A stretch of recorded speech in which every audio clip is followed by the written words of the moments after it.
The Joker.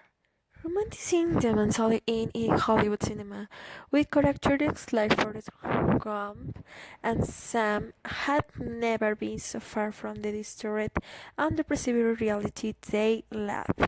In the midst of society's selfish who fight for their rights but at the same time relegate thoughts obsessed by some mental pathology.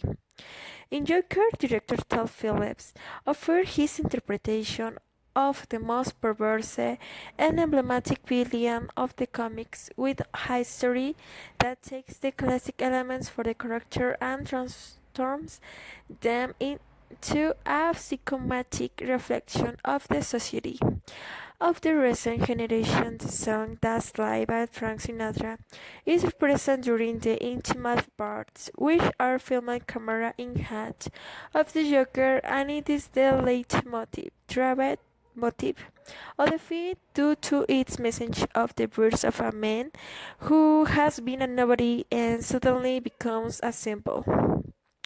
The story of Arthur Fleck, a patient with pathological loaded, who, as in reality, is discriminated against with indifference, is portrayed from a base of cool colors, predominantly scales of blue in the photograph, and it moves away totally from political discourse of class struggle that could be perceived with the naked eye.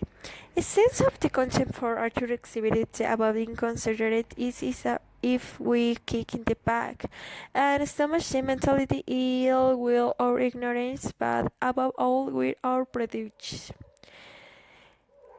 It would not be strange to think that the pity that Arthur Fleck could cause us, like the one caused by Forrest Gump of the movie I Am Sam, is a sign of our prejudiced nature.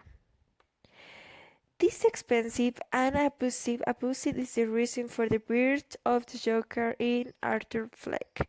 If Batman was born from the need for justice in the middle of a corrupt city, Joker emerges from the tyrannies of a miserable life without happiness.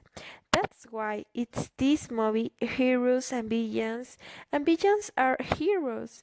There is no drama, but visual and emotion crudeness. There is no epicity of cheesy sacrifices, but violence as a result of the reflection of a system in which all individuals seek approval from each other.